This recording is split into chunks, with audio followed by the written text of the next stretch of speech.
What happened कि इन 80s और 90s इसके ऊपर काम शुरू होता है। तो 100 एम्प्लॉयज़ की एक ऑर्गेनाइजेशन का बेंचमार्क है 200,000। पता होने चाहिए कि हमारी ऑर्गेनाइजेशन का KPI क्या है। केस स्टडीज से बेहतर कोई चीज़ नहीं सिखा सकती। सोसाइटी में से एक बंदा भी अगर कर ले तो सारी सोसाइटी बच जाती है। ये नुकसान हो तो सकता है, लेकिन कितने % चांसेस हैं कि ये हो ही जाएगा। एक्सीडेंट रेट हर इंडस्ट्री अपना अपना रिपोर्ट करती है। पाकिस्तान एनवायरमेंटल प्रोटेक्शन एक्ट 1997 में और 2001 के स्मार्ट रिपोर्टिंग रूल्स जो हैं, इंडस्ट्री अगर आपकी पेट्रोकेमिकल है या पेपर बनाती है, इनके एफ्लुएंट्स, इनके पोल्यूटेंट्स वो सेम लेवल पर नहीं होंगे।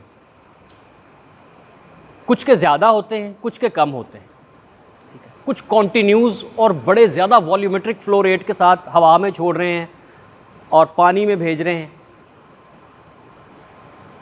तो इन सब को हम एक ही जगह पर रख कर नहीं इनसे रिक्वायरमेंट्स compete करवा सकते कि बच्चे आप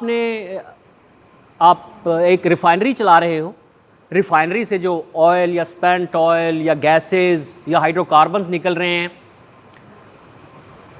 उसको हम ये नहीं कह सकते कि कोई पेपर इंडस्ट्री जिसमें से सिर्फ लिक्विड एफ्लुएंट निकल रहा है, को बहुत ज़्यादा पोल्यूटेंट या बहुत ज़्यादा कंसंट्रेटेड नहीं है, या कोई वाटर, ये जो बॉटल्ड वाटर या पेट बॉटल्ड वाटर होता है, जो प्योर लाइफ वगैरह, मैं ब्रांड नहीं मैं को ले रहा, ये जो बॉटल्ड वाटर होता है उसमें कोई उस तरह का प्लांट है, उसमें और एक रिफाइनरी में तो समझ नहीं ना आती कि वो उसके पोल्यूटेंट लेवल कहाँ पर है, इसका क्या होगा यार। तो इन सबको हम एक ही तराजू में नहीं रख सकते, एक ही पलड़े में नहीं रख सकते। तो एफ्लुएंट समझते हैं, लिक्विड वेस्ट जो जा रही होगी, लिक्विड वेस्ट, ठीक है। एफ्लुएंट्स और एमिशंस, दो वर्ड्स यूज़ करते हैं। एमिशंस जो गैशियस एमिशंस हैं, गैशियस पोल्यूटेंट्स हैं, वो जा रहे हैं, और एफ्लुएंट्स जा रहे हैं। हमने इंडस्ट्रीज़ को क्लासिफाई किया हुआ है मुख्तलिफ ग्रुप्स में। लिक्विड्स की एफ्लुएंट्स के लिए 3 कैटेगरीज होंगी, जो बहुत ही हज़ार्डस इंडस्ट्री है पोल्यूटेंट्स के लेवल पॉइंट ऑफ व्यू से, उनको हम A कहेंगे, मॉडरेट को B कहेंगे, और जो लीस्ट पोल्यूटेंट होगी उसको हम C कहेंगे। A वालों ने अपनी एनालिसिस, अपने पोल्यूटेंट्स की रिपोर्ट मंथली जमा करवानी है, B वालों ने क्वार्टरली जमा करवानी है, और C वालों को कहते हैं यार साल में बस 2 दफ़ा जमा करा दिया करो। ठीक है, इन इंडस्ट्रीज़ की फ्रीक्वेंसी और एग्जाम्पल्स, ठीक है, कौन कौन सी इंडस्ट्री होंगी, ये आप लोगों को पास इंफॉर्मेशन होनी चाहिए। ठीक है, इट टेक्स ओनली 10 मिनट्स जो मैं काम दे रहा हूँ, एफ्लुएंट की बेसिस पर इंडस्ट्रीज़ की कैटेगराइजेशन और उनकी एग्जाम्पल। एक दफ़ा देखोगे पाकिस्तान एनवायरमेंटल प्रोटेक्शन एक्ट खोल के, सब नज़र आ जाएगा। ठीक है, गूगल करोगे मिल जाएगी information. So it's not a big deal, लेकिन पता होना चाहिए तुम लोगों को। एमिशंस की बेसिस पर इंडस्ट्रीज़ को 2 में कैटेगराइज किया गया है, A और B।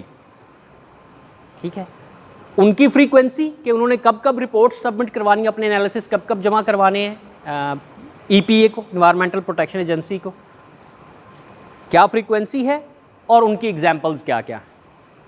ठीक है जी, कम से कम 3 एग्जाम्पल्स हर कैटेगरी की और उसकी फ्रीक्वेंसी, एफ्लुएंट्स और एमिशंस दोनों पॉइंट ऑफ व्यू से, ये आप लोगों ने शेयर करनी है। सामने लिखी हुई है वैसे, ठीक है, but you may not be able to see this. कुछ टर्म्स हैं, हैज़र्ड, ये लास्ट टाइम हम लोगों ने डिस्कस किया था। एनीथिंग, कोई भी चीज़ जो परेशानी का बायस बन सकती है, which can cause a harm. Likelihood या प्रोबेबिलिटी, फ्रीक्वेंसी भी कह देते हैं इसको। ठीक है जी, कि क्या चांसेस हैं कि ये मटीरियलाइज होगी, हो भी जाएगी। ये नुकसान हो तो सकता है, लेकिन कितने % चांसेस हैं कि ये हो ही जाएगा। ठीक है जी, एंड देन सिविरिटी, कि अगर ये हो जाता है तो उससे सीरियसनेस कितनी आ जाती है, डिग्री ऑफ सीरियसनेस, कि अगर हो गया तो नुकसान कितना होगा, ठीक है जी। And finally the risk the product of probability and severity. और इसको गेज करने के लिए नेक्स्ट स्लाइड में ये आप लोग यहाँ तक पहुँच गए थे कि रिस्क मैट्रिक्स एक चीज़ होती है। जैसे मैंने कहा था कि हमारे पास मुख्तलिफ यूनिट्स होते हैं, कोई लेंथ के लिए, कोई वॉल्यूम के लिए, कोई मास के लिए, कोई फोर्स के लिए। रिस्क के लिए हमारे पास कुछ है नहीं। आपका रिस्क आप कहेंगे जी बहुत ज़्यादा रिस्क है, मैं कहूँगा नहीं यार थोड़ा कम है। वो कितना ज़्यादा है कितना कम है, वी कांट क्वांटिफाई दैट सबके। तो organisations what they do, they develop this risk matrix जिसमें वो सिवियरिटी और लाइक्लीहुड को मल्टीप्लाई करके एक रिस्क का लेवल बना लेते हैं। कलर कोड कर देते हैं कि जी ये रेड जोन में है, इंतहाई डेंजरस जोन है, ठीक है, और कुछ ऑरेंज है और कुछ ग्रीन या येलो, जो भी उसकी ग्रेडिंग करते हैं। ये मैंने आपसे कहा था रिस्क मैट्रिक्स हमारे पास होते हैं 4x4, 5x5, 3x3। ये मुख्तलिफ ऑर्गेनाइजेशन चलती हैं। एंड आई टोल्ड यू कि nothing is wrong, nothing is wrong and nothing is perfect, ठीक है। ये ऑर्गेनाइजेशन जिसमें भी आप जाओगे, जिस ऑर्गेनाइजेशन में भी जाके आप लोग सर्व कर रहे हो, ये उस ऑर्गेनाइजेशन की एक R&D या ओवर द ईयर्स उनका एक्सपीरियंस है जो बताता है कि जनाब इतना हम लोग ये मैट्रिक्स यूज़ कर रहे हैं and it is working fine for us. Occupational safety deals with, be present here, और कुछ की वर्ड्स हैं जो आप लोगों ने याद रखने हैं, ठीक है। ऑक्यूपेशनल सेफ्टी इज़, याद है पिछली दफ़ा कुछ मैंने बात की थी इसके मुतालिक, prevention of harm. Occupational safety नुकसान से बचाना, ठीक है, प्रिवेंशन ऑफ हार्म। कीवर्ड्स रखो, ये प्रॉम्प्ट्स हैं तुम लोगों के लिए कि जब कभी भी डेफिनेशन खुद से तुम लोगों को बनानी पड़े या लिखना पड़े या एक्सप्लेन करना पड़े तो इन वर्ड्स के अराउंड तुम लोगों ने एक्सप्लेनेशंस देनी, ठीक है, जिससे भी बात करनी। Prevention of harm to people, asset and environment is occupational safety. और प्रोसेस सेफ्टी, प्रोसेस सेफ्टी कहाँ से शुरू होती है? प्रोसेस की प्रॉब्लम्स। वो एग्जाम्पल याद है आपको? पिछली दफ़ा हमने एक एग्जाम्पल, एक वीडियो देखी थी।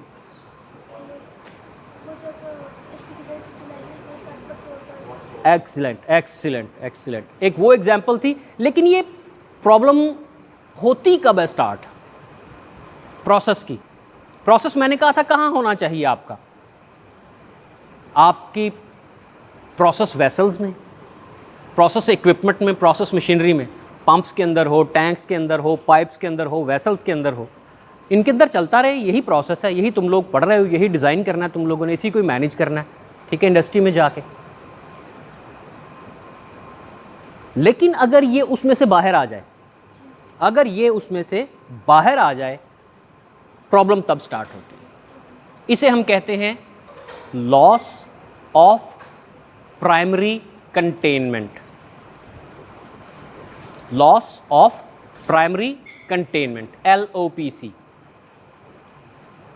Occupational safety, prevention of harm, नुकसान से बचाना है लोगों को, अपने प्लांट को, एनवायरनमेंट को, वो ऑक्यूपेशनल सेफ्टी उसको डील कर रही है। प्रोसेस सेफ्टी, इंसिडेंट्स या प्रोसेस सेफ्टी का काम, उसका फोकस सिर्फ इस चीज़ के ऊपर है कि आपने LOPC को इंटैक्ट रखना है। लॉस ऑफ प्राइमरी कंटेनमेंट ना हो, आपका प्रोसेस मटेरियल बाहर ना आए, इसके ऊपर सारा फोकस करना है, ठीक है जी। इसको प्रोसेस सेफ्टी कहते हैं, लॉस ऑफ प्राइमरी कंटेनमेंट। और occupational safety, prevention of harm. Regulatory requirement, environment के पॉइंट ऑफ व्यू से तो हमने बात कर ली थी कि पाकिस्तान इन्वायरमेंटल प्रोटेक्शन एक्ट है 1997 का। पिछले 2017 से लेकर 2022 तक 3 सूबों ने occupational health and safety act के नाम पर एक कानून, एक एक्ट बना लिया है जो इन प्लेस है। पंजाब, खैबर पख्तूनख्वा और सिंध ने, ठीक है, बलूचिस्तान का नहीं है अभी। ओवरऑल ऑक्यूपेशनल सेफ्टी की बहुत सारी चीज़ें जो हैं, बहुत सारे हेल्थ एंड सेफ्टी के एस्पेक्ट जो हैं वो पाकिस्तान फैक्ट्रीज़ एक्ट से निकलते हैं। कुछ हैज़र्डस ऑक्यूपेशनल रूल्स हैं, माइंस एक्ट है, बहुत सारी एग्जांपल्स हैं, ये यहाँ पर कुछ लिखी हुई हैं। ठीक है जी, जो मुख्तलिफ बिट्स एंड पीसीज में कवानीन हैं जो इसको कवर करते हैं। NEQS है, नेशनल इन्वायरमेंटल क्वालिटी स्टैंडर्ड्स, कि इंडस्ट्रीज़ अपने एफ्लुएंट्स और अपनी एमिशंस जो बाहर भेजेंगी उनकी क्या लिमिट्स हैं, और ये लिमिट्स उन्होंने रिपोर्ट करनी है। एफ्लुएंट की बेसिस पर 3 कैटेगरीज़ हैं, एमिशंस की बेसिस पर 2 कैटेगरीज़। हर कैटेगरी की 3-3 कम से कम एग्जाम्पल्स आप लोगों ने संडे तक सबमिट करनी है। फ्रीक्वेंसी उनकी क्या होगी, और रिस्क मैट्रिक्स जो हम लोगों ने डेवलप किया था, इसको कहते हैं जी, it is a product of severity and likelihood. Probability और फ्रीक्वेंसी को मल्टीप्लाई करते हैं जब सिवेरिटी के साथ, तो हमें टोटल एक रिस्क मिलता है, और इसको हम ऑर्गेनाइजेशंस में रिस्क मैट्रिक्स के थ्रू मेजर करते हैं। ये कुछ फंडामेंटल्स हैं जो अभी तक हम लोगों ने डिस्कस की हैं। आपका फैक्ट्रीज़ एक्ट है, आपका कानून पाकिस्तान में फैक्ट्रीज़ एक्ट है या occupational safety and health act जो अब आ गए हैं पिछले कुछ अरसे से पंजाब में, सिंध में और KPK में, ये हैं। अमेरिका में, USA में मिनिस्ट्री ऑफ लेबर के अंडर एक इदारा है जिसको कहते हैं OSHA, occupational safety and health administration. ठीक है जी, इस इदारे का मकसद ये है कि USA में, यूनाइटेड स्टेट्स ऑफ अमेरिका में, जितनी भी इंडस्ट्री है, किसी भी किस्म की, किसी भी किस्म का ऑक्यूपेशन है, कोई भी काम है वहाँ पर, उस काम से रिलेटेड ऑक्यूपेशनल हैज़र्ड्स, रिस्क्स और सेफ्टी, इनके मुतल्लिक गाइडलाइंस डेवलप करना, उन गाइडलाइंस को उस इंडस्ट्री में जाके चेक करना, और अगर ठीक ना हो तो ढेर सारा फाइन करना। ठीक है, ये इसका USA में काम है। अब तकरीबन 100 साल से ऊपर हो चुके हैं इस ऑर्गेनाइजेशन को, तो विच मीन्स कि it is very much matured. वक्त के साथ साथ लॉज अपने ठीक करते करते, इंडस्ट्रीज़ को कवर करते करते मैच्योर हो चुके हैं। अब जब मैच्योर हो चुके हैं तो ये बेकरी से लेके न्यूक्लियर प्लांट तक हर तरह के स्टैंडर्ड बना देते हैं सेफ्टी के। कहाँ से लेके कहाँ तक? बेकरियों से लेके आम जो जनरल स्टोर या कन्वीनियंट स्टोर जिसको कहते हैं 24/7 टाइप, ठीक है, वहाँ से लेके न्यूक्लियर प्लांट तक, और नासा में जो चीज़ें एप्लीकेबल होनी है, ठीक है जी, एरोडायनामिक्स और हर चीज़ के इनके पास स्टैंडर्ड्स। कॉमनली इंडस्ट्री से related general industry safety standards जो हैं वो बहुत ज़्यादा कॉमन है, क्योंकि सबसे पुराना है, तो ग्लोबली सबसे ज़्यादा इस्तेमाल भी यही किया जाता है, इसी को रेफरेंस बनाया जाता है। UK के अपने हैं स्टैंडर्ड्स, यूरोपियन यूनियन के अपने हैं which are very much aligned,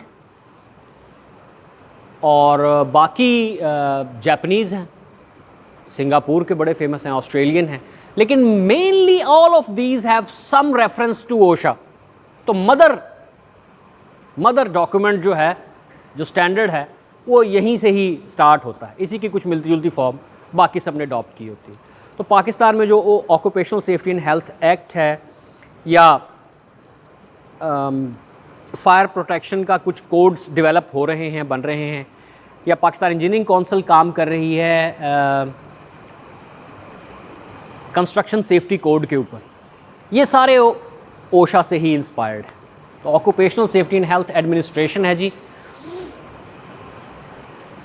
हम कोशिश करेंगे कि थ्रू आउट हम जो डिस्कशंस कर रहे हैं वो OSHA के रेफरेंस से ही करें। एक आप लोगों ने और भी टर्म बोली थी, NFPA, वो कौन है? नेशनल फायर, क्या ए में आके अटक जाते हैं सारे। हाँ, ये एडमिनिस्ट्रेशन है, OSHA एडमिनिस्ट्रेशन है, वो एसोसिएशन है, ठीक है, वो फायर से रिलेटेड जितने भी आपके सिस्टम्स हैं उसको भी थोड़ा सा टच करेंगे हम अगले किसी मॉड्यूल में, जो फायर और एक्सप्लोजन्स के ऊपर जाएंगे ना, उनकी प्रिवेंशन के ऊपर जाएंगे, तो NFPA को भी थोड़ा सा टच करेंगे हम लोग। कुछ की टर्म्स हैं जो आप लोगों को आनी चाहिए हर वक्त। एक है जी ओशा क्लासिफिकेशन ऑफ सेफ्टी इंसिडेंट्स। सबसे पहले तो सेफ्टी इंसिडेंट को सादा लफ्ज़ों में, मतलब अगर कोई आप में से बयान करना चाहे, व्हाट इज़ सेफ्टी इंसिडेंट और एक्सीडेंट। कोई भी ऐसा काम जो नहीं होना चाहिए था, कोई भी ऐसा वाक़या जो हम नहीं चाहते थे कि वो हो जाए इंडस्ट्री में, आपके काम करते हुए ऑक्यूपेशनल इन्वायरमेंट में। अब वो काम आप कहाँ कर रहे हैं, वो बेकरी से लेके न्यूक्लियर प्लांट तक हो सकते हैं, ठीक है, कहीं पर भी आप काम कर रहे हैं, ठीक है जी। तो वो काम, वो वाक़या जो नहीं होना चाहिए था, अनप्लान्ड था, हम नहीं चाहते थे, लेकिन हो गया, अनएक्सपेक्टेड था, हो गया, तो कुछ नुकसान होगा। हादसा हुआ तो कुछ नुकसान होगा, या कोई चीज़ टूटेगी या हम टूटेंगे, ठीक है, इन्वायरमेंट को नुकसान होगा, किसी ना किसी शक्ल में होगा। तो डेफिनेशन प्रॉपर क्या है जी, कि an unexpected and unplanned occurrence including acts of violence arising out of or in connection with the work which results in one or more workers incurring a personal injury, disease or death। परेशानी हो गई जनाब। इसकी classification है, कुछ इसकी classification है, कुछ टर्मिनोलॉजीज हैं जो आप लोगों के पास हर वक्त मौजूद होनी चाहिए, जहन में होनी चाहिए। नियर मिस, नियर मिस क्या है जी? हाँ, लॉस होने के चांसेस तो हैं, हो सकते थे, हुए नहीं। चीज़ कोई गिरी, मैं 2 कदम आगे निकल गया हुआ था, इधर पीछे गिरी, वे बच गए, अल्हम्दुलिल्लाह, ठीक है। आप गुजर रहे हैं प्लांट पे, कोई सेफ्टी वाल्व, को रिलीज वाल्व जो है, प्रेशर रिलीफ वाल्व जिसको कहते हैं, खुल गया, ओवर प्रेशराइज की सिचुएशन होगी, खुल गया, अचानक से बहुत सारा मटेरियल स्प्लैश हुआ, आप सड़क के दूसरी तरफ थे, बच गए। एक वायर सिंपली यहाँ पर पड़ी हुई है, आप ट्रिप हो गए, ठीक है जी, लड़खड़ा गए उसके साथ, लेकिन गिरे नहीं, बच गए। Near miss. नियर मिस के बाद आती है सेकंड थोड़ी सी स्वेरिटी, अब हम बढ़ाते चले जाएंगे, स्वेरिटी बढ़ाते चले जाएंगे। नियर मिस के बाद आप इससे ट्रिप हुए, वायर जो पड़ी हुई थी यहाँ पर, उससे आप ट्रिप हुए, या टेबल से ट्रिप हुए, किसी चीज़ से आप लड़खड़ाए और पाँव में मोच टाइप स्प्रेन हो गया, जनाब, खिंचाव सा पड़ गया। अच्छा जी, आप चले गए मेडिकल सेंटर पे, क्लिनिक पे, या डॉक्टर के पास चले गए, उसने कहा जनाब ये डीप हीट स्प्रे मारो इसके ऊपर, ये ज़रा बड़ा मोटे वाला मोज़ा पहन लो इसके ऊपर, या हल्की सी बैंडेज करो, चलो निकलो, ठीक हो तुम, कोई बात नहीं। फर्स्ट एड ले लिया आपने। कहीं से गुजर रहे थे आप, कुछ स्प्लैश हुआ, आंख में कुछ चला गया, को पीस, को लिक्विड, आप डॉक्टर के पास गए, उसने जनाब इसको वॉश कर दिया अच्छे तरीके से, चलो जाओ, फर्स्ट एड मिल गई। ये स्वेरिटी ज़्यादा हो रही है, पहले कुछ होने का चांस था, कुछ नहीं हुआ, बच गए, दूसरे में कुछ हो गया, ठीक है जी, इसे फर्स्ट एड कहें। फर्स्ट एड के बाद स्वेरिटी थोड़ी सी और बढ़ाते हैं जी, लड़खड़ाए और गिर गए, घुटने पे चोट लग गई, अब मैं चलने फिरने से कासिर हूँ, डॉक्टर के पास गया मैं, उसने कहा कि भाई 3 दिन अब ज़रा बैठो, अब घुटने पे सोजन आ गई है, अब बैठो ज़रा थोड़ी देर के लिए। लेकिन it doesn't stopping me from working. ऐसा नहीं है कि मैं बैठ जाऊं और लेट जाऊं और मैं कोई काम ही नहीं कर सकता, मेरा काम तो ऑफिस में है। अगर एम्प्लॉयर की गलती या इन्वायरमेंट की गलती साबित हो जाए कि हाँ जी उसकी वजह से इंसिडेंट हुआ है, तो ह्यूज फाइन्स हैं इसके ऊपर, millions and millions of dollars के फाइन्स। 5 चीज़ें बताई हैं मैंने ओशा के मुताबिक, इंसिडेंट की क्लासिफिकेशन मैं कर रहा हूँ। सबसे पहली चीज़ है नियर मिस, कुछ हो सकता था, हुआ नहीं, ठीक है जी, बच गए। उसके बाद है फर्स्ट एड, कुछ हो गया छोटा सा, जो फर्स्ट एड से लिया आपने, and you are back to work again. Third हमने कहा कि जनाब रिस्ट्रिक्टेड वर्क डे, ऐसा कुछ काम हुआ कि हम पूरे तरीके से अपना काम करने के काबिल नहीं रहे, कर तो रहे हैं लेकिन आधा अधूरा कर रहे हैं, ठीक है, चल फिर नहीं सक रहे, कहीं बैठ के कर रहे हैं। चौथा है कि ऐसा काम हुआ, ऐसा इंसिडेंट हो गया, ऐसा हादसा हो गया हमारे साथ कि अब हम अगले कुछ दिनों तक काम ही नहीं कर सकते। वो जितने दिन तक आप काम नहीं करेंगे वो लॉस्ट वर्क डेज कहलाएंगे, LTI, ठीक है जी। और फाइनली लॉस्ट वर्क डेज के बाद आ जाती है जी fatality. So these are the categories. फ़र्ज़ कीजिए, और हो सकता है तो इसको जहन में बिठा लीजिए, ये जो अब नंबर मैं बोलने लगा हूँ आपसे। एक्सीडेंट रेट हर इंडस्ट्री अपना अपना रिपोर्ट करती है, हर इंडस्ट्री अपना अपना एक्सीडेंट रेट रिपोर्ट करती है। एक साल में, पिछले एक साल में या एक महीने में, जितनी देर का भी आपने रेट निकालना हो, कितने एक्सीडेंट हुए हैं जी आपके, जहां 1,500, 2,000, 3,000, 5,000 एम्प्लॉयज़ काम कर रहे हो, वर्कर काम कर रहे हो, कुछ ना कुछ होता ही रहता है आए दिन, ठीक है।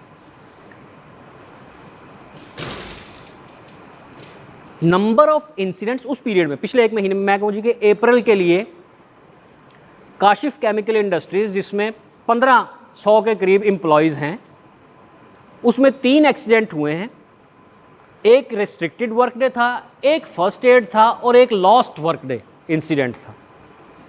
ये कुछ इंसिडेंट्स थे जो पिछले अप्रैल में हुए हैं हमारे, अप्रैल 2024 में। मुझे अप्रैल का ज़रा एक्सीडेंट रेट निकाल दीजिए लॉस्ट टाइम इंसिडेंट्स का।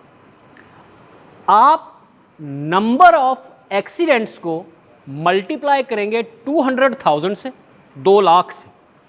नंबर ऑफ इंसिडेंट्स को मल्टीप्लाई करेंगे 2 लाख से और डिवाइड करेंगे अप्रैल में टोटल कितने मैन आवर्स वर्क किए गए। तीनों नंबर समझिए। Number of incidents, first aid नहीं डालना, नियर मिस नहीं डालना, उसके बाद से शुरू करना है। रिस्ट्रिक्टेड या लॉस्ट वर्क डे और फैटेलिटीज़ को डालना होता है इसमें, ठीक है, बाकियों को नहीं डालना होता। तो एक हुआ था, वो एक हमने डाल दिया। 200,000 ये क्या है? 100 एम्प्लॉयज़, कैलकुलेटर थोड़े से तैयार कर लो, 100 एम्प्लॉयज़, ठीक है जी, 50 हफ्ते साल में, ठीक है, 100 एम्प्लॉयज़ और 50 हफ्ते, और हर हफ्ते में 40 घंटे काम। 100 एम्प्लॉयज़, साल में 50 हफ्ते होते हैं, 52 होते हैं, वो 40 एज अ स्टैंडर्ड लेते हैं जी कि 50 हफ्ते थे, और हर हफ्ते में 40 घंटे से ज़्यादा हम काम करने की इजाज़त नहीं देते, ये हमारा लॉ है, ठीक है। जवाब आ गया 2 घंटे, 2 लाख, ठीक है जी। तो 100 एम्प्लॉयज़ की एक ऑर्गेनाइजेशन का बेंचमार्क है 200,000। एक साल में एक 100 एम्प्लॉयज़ वाली ऑर्गेनाइजेशन 200,000 आवर्स काम कर सकती है सिर्फ, इसलिए 2 लाख से मल्टीप्लाई करते हैं, डिवाइडेड बाय आवर्स। अब मोटे मोटे प्रिंसिपल के तहत क्या आप बता सकते हैं कि काशिफ केमिकल इंडस्ट्रीज़ में 1500 एम्प्लॉयज़ हैं, अप्रैल में कितने घंटे काम किया होगा? कैसे करेंगे आप लोग, कैसे निकालेंगे? अप्रैल में दिन कितने हैं जी? 30 दिन है। चले जी, 30 में से हमने कहा जी कि 4 छुट्टियां निकाल दें आप, बाकी बटे 26 दिन। 26 दिन ज़रब 1500 एम्प्लॉयज़, ज़रब डेली कितना काम करते हैं? 8 घंटे, इससे ज़्यादा तो नहीं करते यार, ठीक है। 8 से मल्टीप्लाई करते हैं, ये आपके पास टोटल मैन आवर्स आ जाएंगे जी अप्रैल के। तो जब आप ये निकालेंगे, इसको कैलकुलेट करेंगे, तो आपके पास एक नंबर आ जाएगा, फ्रैक्शन ही आएगी, ठीक है। But just trying to give you a flavour कि ये नंबर्स आते कहाँ से हैं, कहाँ से ले रहे हैं हम ये नंबर और कैसे इंसिडेंट्स रेट निकालते हैं, ठीक है। क्वेश्चंस आयोश के या निबोश के जब आप एग्ज़ाम्स देते हो तो आपको डाटा दिया जाता है कि ABC इंडस्ट्रीज़ में इतने एम्प्लॉयज़ हैं, पिछले 2 महीने में या पिछले 3 महीने में उन्होंने इतने इतने दिन काम किया है, ठीक है जी, और ये उनके नंबर ऑफ एक्सीडेंट्स हैं हर मंथ के। Kindly calculate the TRIR, total recordable incident rate, ठीक है।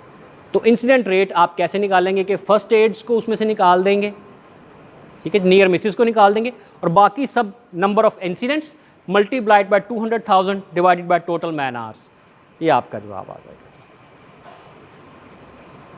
ये नॉर्मली जो भी सर्टिफिकेशंस के आप एग्ज़ाम देंगे, अगर फ्यूचर में कभी आप लोग देते हैं CSPs के, ASPs के, निबोश के एग्ज़ाम्स देते हैं, आयोश के देते हैं एग्ज़ाम्स, तो उनमें ये इस तरह के न्यूमेरिकल लाजमी आ जाते हैं, ठीक है, 1-2 न्यूमेरिकल लाजमी आ जाते हैं। यहाँ से अब शुरू होता है आप लोगों का काम, इंजीनियर बाबुओं का काम यहाँ से शुरू होता है, ठीक है। इंसिडेंट रेट आप लोगों को पता होने चाहिए कि हमारी ऑर्गेनाइजेशन का KPI क्या है, हमने किससे नीचे रहना है और उसके लिए क्या क्या करना होता है।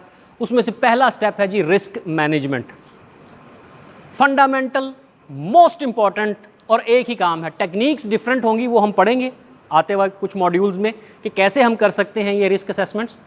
रिस्क को मैनेज कैसे करना है। Number 1, identify the hazard. परेशानी क्या है, क्या चीज़ हमें परेशान कर सकती है हमारे ऑक्यूपेशनल एनवायरनमेंट में, ठीक है जी। नंबर 2, अब इससे आप रिस्क बना लीजिए। पहले तो हैजर्ड आपने कि इलेक्ट्रिसिटी है, ठीक है जी। अब इस इलेक्ट्रिसिटी की सिवियरिटी क्या है और उसके होने के, हमारे साथ इन कांटेक्ट होने के चांसेस कितने हैं, उसकी प्रोडक्ट रिस्क बना देगी, रिस्क आइडेंटिफाई कर लीजिए। इसके बाद इसको असेस करना है आपने, एवेल्यूएट करना शुरू करना है, यही सारा सिनेरियो कि यार ये चीज़ है, ये नुकसानदेह है, ये हमें किस फ्रीक्वेंसी के साथ कब कब किस किस हालत में नुकसान पहुंचा सकती है। कंट्रोल द रिस्क, यहाँ से कहानी शुरू होती है जी आप लोगों की अब, कि अब आपको पता चल गया कि रिस्क है तो सही, इसको अब कंट्रोल कैसे करना है, मैनेज कैसे करना है, इसको हम इससे जान नहीं छुड़वा सकते। नंबर 1 है कोशिश आपकी, प्रिंसिपल्स जो कहते हैं कि नंबर 1 है कि जी एलिमिनेशन ऑफ हैजर्ड। जो चीज़ खतरे का बायस बन सकती है उससे जान छुड़वा लें। मसलन पेंट हम करते हैं, उन पेंट्स में कुछ लेड बेस्ड पेंट्स होते हैं, लेड बेस्ड पेंट्स होते हैं। अब लेड जो है वो प्रूवन हो गया कि it's a carcinogen, cancer causing एक एलिमेंट है और इससे बचना चाहिए। एलिमिनेशन ये हो सकती है जी कि आप लेड बेस्ड पेंट्स ही यूज़ ना करें, आप वाटर बेस्ड या दूसरे जो पिगमेंट्स हैं उनको लेके आप जो नए मॉडिफाइड पेंट्स हैं वो यूज़ कर लें। आप एलिमिनेट ही कर दें उस हैजर्ड को, बजाय इसके कि उसको हम लगा के रखें और फिर लोगों से कि इसके करीब ना जाना, इसको सूंघना ना, इसके पास जाओगे तो मास्क लगाना, वो सारे काम करने से बेहतर है कि यूज़ ही ना करो, एलिमिनेट कर दो। But some time you can not just eliminate the hazard, then substitute it,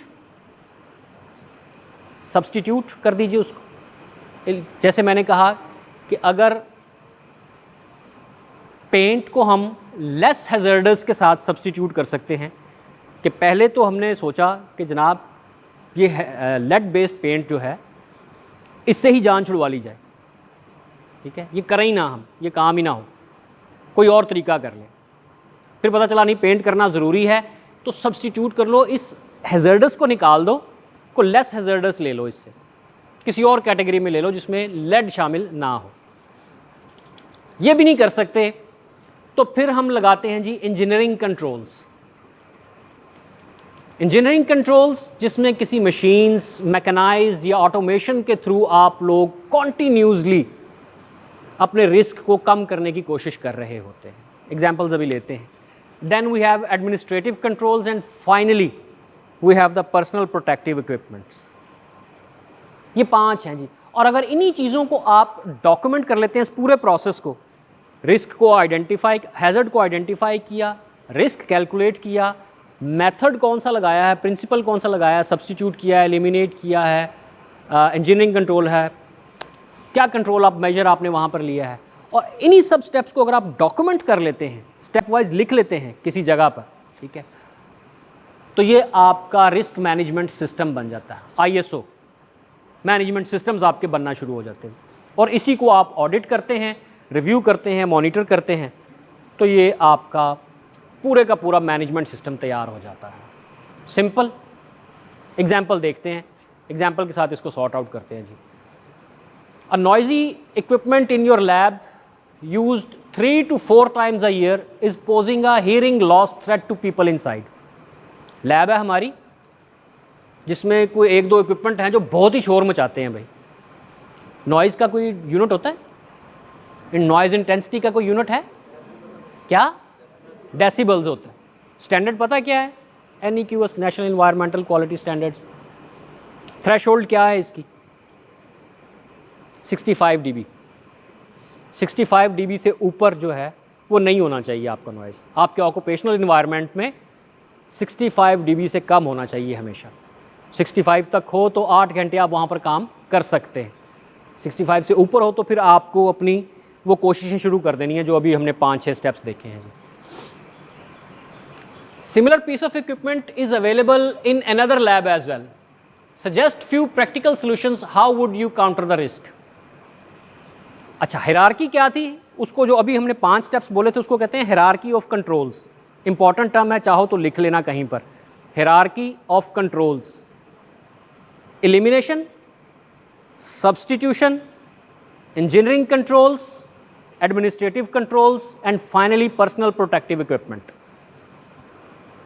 possible solutions, couple of minutes आपस में डिस्कस कीजिए, मुझे बताइए कि क्या आप करेंगे इसके लिए, कैसे इस रिस्क को रिड्यूस करेंगे। आपकी लैब में शोर बेपनाह है, साल में 3 से 4 मरतबा ये इस्तेमाल होती है लैब, इससे ज़्यादा आपका एक्सपेरिमेंट्स नहीं है वहाँ पर, ठीक है। और इसी तरह की एक और लैब या इक्विपमेंट जो है वो किसी दूसरी फैसिलिटी में भी मौजूद है, ठीक है। सॉल्यूशंस को आता है ज़हन में आपके? आपने कहा कि इसी तरह के इक्विपमेंट मौजूद है, क्या वो भी सेम नॉइज़ को रिड्यूस करता है? नहीं हो, ये नहीं पता। अच्छा समझ लेते हैं, चले हम, वो हमसे अच्छा थोड़ा सा। अब नया नया चले, नई नई फैसिलिटी बनी है क्योंकि वो अच्छा है हमसे, चले यूँ कह लेते हैं। तो क्या करें फिर?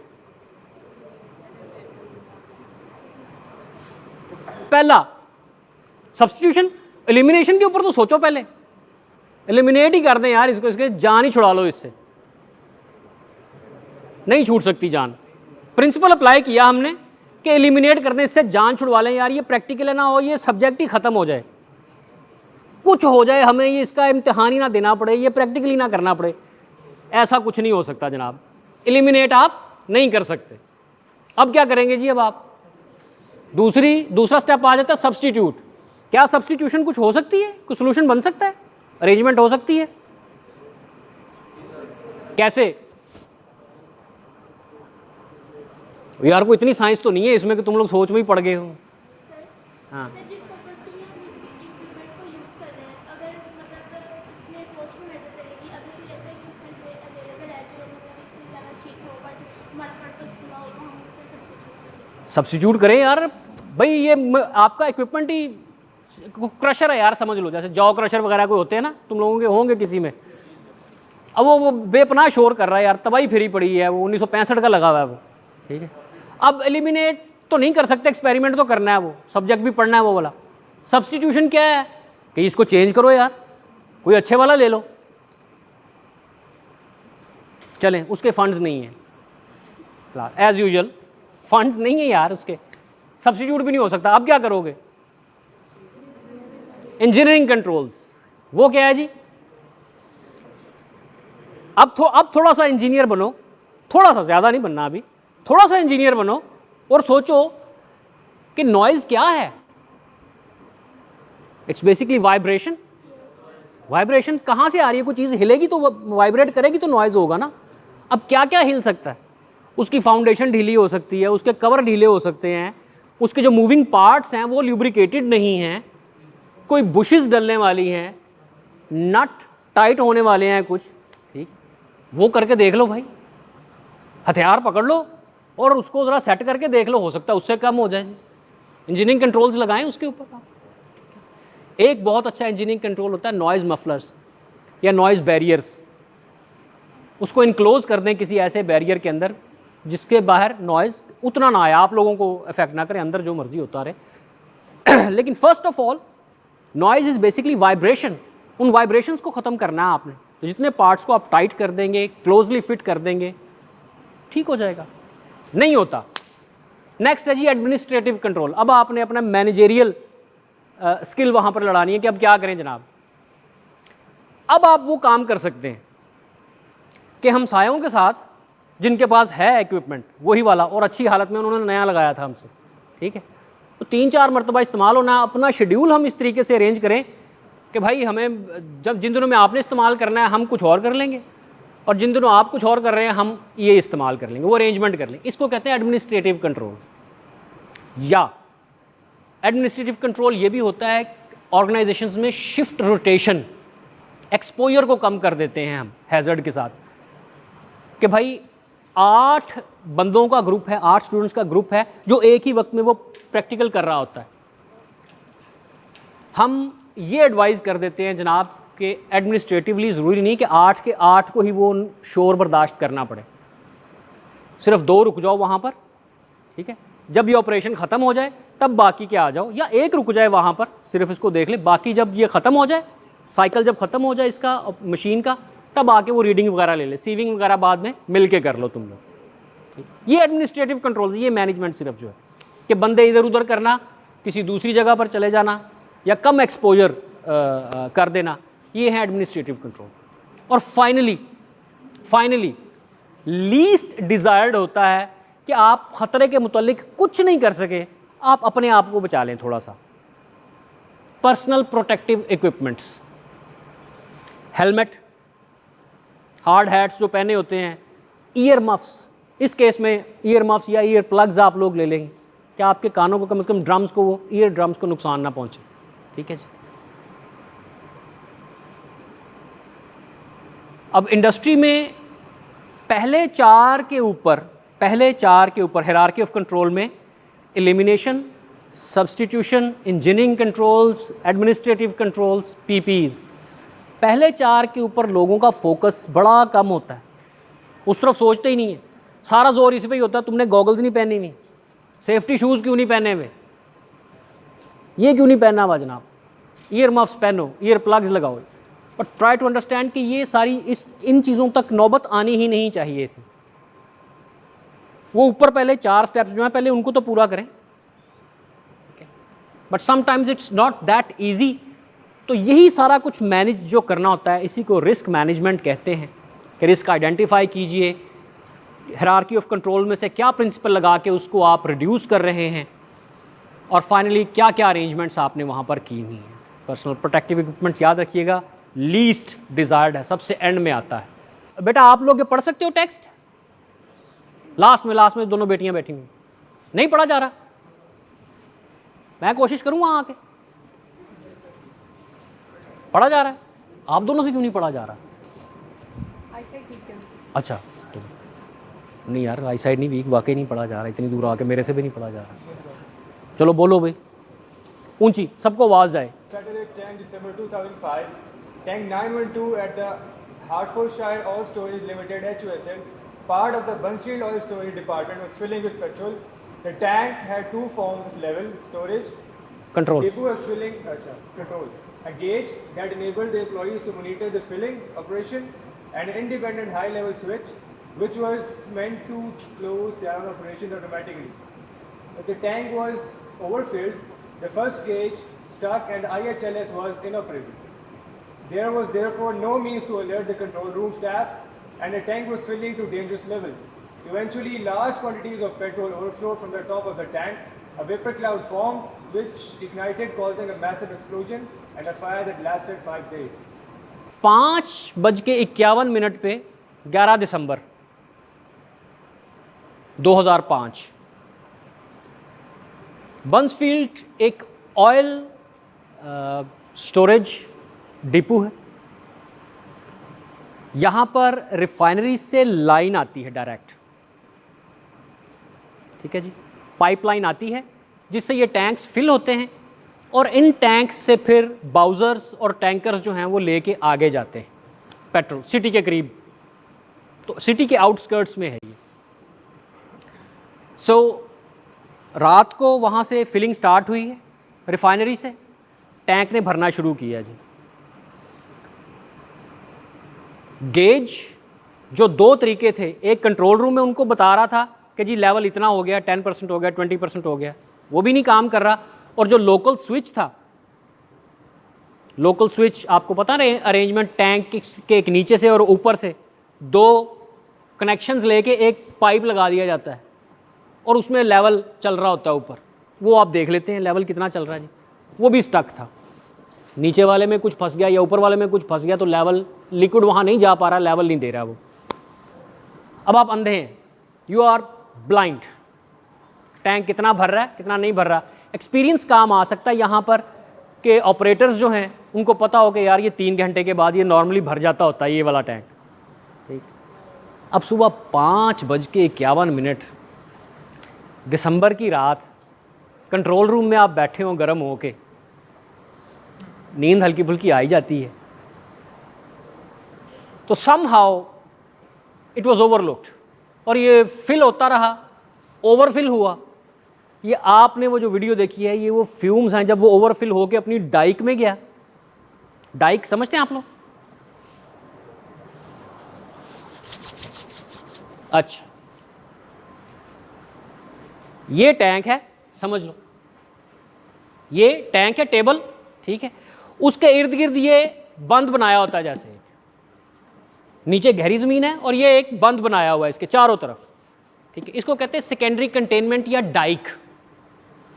पहली कंटेनमेंट तो है tank itself, tank primary containment है, लॉस ऑफ प्राइमरी कंटेनमेंट, जिसके ख़राब होने से, ब्रीच होने से प्रोसेस सेफ्टी का इवेंट शुरू हो जाएगा। उसके बाद हमने सेकेंडरी कंटेनमेंट भी रखी होती है कि बहुत ज़्यादा ना फैले, उसके लिए ये बंद बनाए होते हैं, ठीक है, जिनके अंदर ये लगा होता है। अब सेकेंडरी कंटेनमेंट फिल होती है, अब क्योंकि ये है हाइड्रोकार्बन और लाइटर हाइड्रोकार्बन की फ्रैक्शन है, इसने एवेपोरेट तो होना था, और वो वेपर्स आपने देखा कि वो मिस्ट और फ्यूम्स जो हैं वो सारे इलाके में फैले हैं, ठीक है, पूरे इलाके में फैले हैं। दे गॉट इग्नाइटेड, कहाँ से नोबडी नोज, कुछ भी हो सकता है, इर्द गिर्द के घरों में कुछ भी चल रहा, को स्टोव चल रहा हो, को फायर प्लेस चल रही हो, कहीं से भी फिर तो मिल सकती है ना जब इतना फ्यूम्स फैल जाए पूरे इलाके में तो। And it bursted. और नीचे वाली वीडियो में जो शायद हमने लास्ट टाइम भी देखी थी कि ये वो सुबह के वक्त उसकी हालत थी, जब 5 दिन के बाद उसकी हालत थी जब आग बुझी, या 5 दिन के बाद। तो प्ले हो रहा है।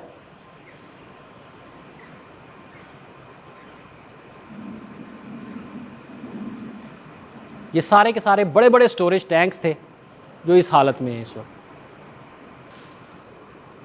80s 70s से स्टार्ट करते हैं, 70s में, 80s में, 90s में और अब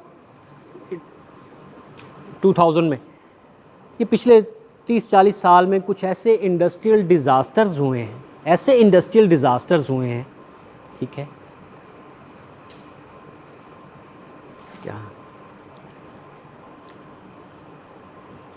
70s में नेप्रो, ये भी यूके का एक इंसिडेंट था। ये क्या था, ये निप्रो केमिकल्स में। 80s में मशहूर ज़माना 2 इंसिडेंट हुए थे, एक चेरनोबिल का था एंड सेकंड वाज भोपाल।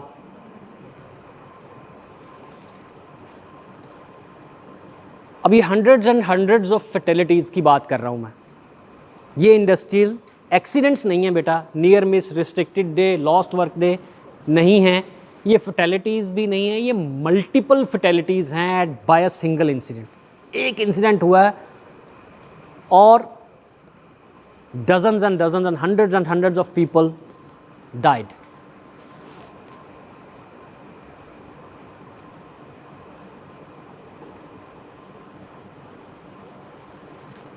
इन तमाम इंसिडेंट्स ने ट्रिगर किया है तमाम लेजिस्लेटिव बॉडीज़ को कि वो प्रोसेस सेफ्टी के ऊपर इंतहाई स्ट्रिंजेंट और सख्त किस्म के कवानीन बनाएं। और यहाँ से प्रोसेस सेफ्टी का रिजीम स्टार्ट होता है। इससे पहले भी काम होता था लेकिन एक single umbrella of process safety के साथ नहीं होता था, वो डिफरेंट बिट्स एंड पीसेस में लोग कर रहे थे काम हमेशा से। तो व्हाट हैपेंड कि इन 80s और 90s इसके ऊपर काम शुरू होता है, लॉज रेगुलेशंस बनना शुरू होती हैं और आज एक mature process safety management system आपको मुख्तलिफ टाइटल्स के साथ मिल जाता है। ओशा का ही ज़्यादातर इस्तेमाल करते हैं प्रोसेस सेफ्टी मैनेजमेंट। अब ये ज़रूरत क्यों पेश आती है, क्या हो जाता है मेरा ख्याल है, I am a firm believer कि बेटा केस स्टडीज से बेहतर कोई चीज़ नहीं सिखा सकती। तुम लोगों से अब अगर कोई बात करेगा कि किसी ऑयल डिपो का या ऑयल स्टोरेज फॉर्म का या टैंक फॉर्म का कोई हैज़र्ड, कोई एग्जाम्पल है आपके पास कि वहाँ क्या परेशानी हो सकती है, तो ये केस स्टडी आपको नहीं भूलती कि बंसफील्ड में 2005 में जनाब टैंक ओवरफ्लो हुआ है, 5 दिन तक आग लगी रही है जनाब वहाँ पर, और पूरे का पूरा तबाह हो गया था। ठीक है जी। Similarly can we go to the back slide. 1 2 3 4 5 6, ये एक है जी फ्लिक्सब्रो डिजास्टर है जी, second is Bhopal, third one is Chernobyl, fourth is Mexico City, then we have got Piper Alpha, and then BP Texas City 2005। ये 6 incidents हैं। Total number of students कितने हैं जी? 58। फर्ज कीजिए 60 हो गए, ये ऐसे ही कर लेते, एक में आप ऐड कर लेते और एक में ऐड हो जाए तो 60 हो गए पूरे। ठीक है जी। तो इनके 6-6 के 10 ग्रुप बन सकते हैं या 10-10 के 6 ग्रुप बनाने हैं आपने? 10-10 के बना दीजिए, 10-10 के 6 ग्रुप बन गए जी, और रब ने बना दी जोड़ी नहीं ग्रुप, रब ने बना दिया ग्रुप आपका 1 से लेके 10, 11 से 20, 21 से 30, इस तरह से जो रोल नंबर्स हैं ना इनके, उसी सीक्वेंस वाइज इनके ग्रुप्स बना दीजिए। ठीक है। और हर ग्रुप इनमें से एक केस स्टडी प्रेजेंट करेगा। ग्रुप 1 के लिए इसी सीक्वेंस में group 1 will talk about Flixborough disaster, group 2 will talk about Bhopal, group 3 will talk about Chernobyl, Mexico City, and same goes on. ठीक है जी। लास्ट वाले ग्रुप में 8 बच्चे होंगे, बाकी सब में 10-10 बच्चे हैं जी, और हर ग्रुप में जी रोल नंबर वाइज इनका बनेगा, और ये अपनी अपनी केस स्टडी हमें प्रेजेंट करेंगे। केस स्टडी में मुझे चाहिए क्या? 3 स्लाइड्स। I need 3 slides. ये अब लिख लीजिए, ये अब आप लोग लिख लीजिए। 3 स्लाइड्स हैं। Number 1, what happened, what happened, क्या ऑपरेशन चल रहा था, कंपनी का नाम क्या था, उसका हदूद अरबा क्या है, हो क्या रहा था उस वक्त जिस वक्त ये हादसा हुआ, और उसके नतीजे में क्या हुआ। व्हाट हैपेंड, सिनारियो आपने बिल्ड कर देना यहाँ पर पहली स्लाइड में कि सर ये हो रहा था, ये कहानी बन गई जी। सेकंड में व्हाई इट हैपेंड, कोई आपको मोटी मोटी वजूहात समझ में आती है क्या हुआ था भाई, क्या गलती हुई थी, व्हाट वाज द रीज़न कि ये इंसिडेंट हो गया, रीज़न हो गया। और तीसरे में आपने बताना है लेसन्स लर्नड कि ये हो गया, आइंदा क्या नहीं होना चाहिए बाकी इंडस्ट्रीज़ में जिसकी वजह से या इस तरह के हादसा दोबारा ना हो। व्हाट हैपेंड, सेकंड क्या था, व्हाई इट हैपेंड, और थर्ड में क्या है, लेसन्स लर्नड। 3 स्लाइड्स बनानी है जी। अब इन 10 को आपस में लड़ने दो। ठीक है जी। ठीक हो गया तो 10 के 10 को सवाब मिलेगा। ठीक है। फ़र्ज़ किफ़ाया समझते हैं ना, कि सोसाइटी में से एक बंदा भी अगर कर ले तो सारी सोसाइटी बच जाती है, ना करे तो गुनाह पूरी सोसाइटी को मिलता है। तो ये वो वाला काम है। तो 10 में से अगर सब ने, किसी एक ने भी काम अच्छा कर लिया और बाकी सबको सवाब हो गया तो पूरे का पूरा सबको मिलेगा, और अगर ना किया तो ये 10 के 10 को गुनाह मिलेगा पूरा। ठीक है। तो ये कंबाइंड एफर्ट है आप लोगों की। ठीक है जी। इसके मार्क्स मैक्सिमम रख दें जनाब आप। ये तो प्रेजेंटेशन मतलब मैं दूंगा, उसके बाद ऑब्वियसली ये नेक्स्ट सेशन जो भी हो रहा है हमारा उसमें ये लोग प्रेजेंट करेंगे ये।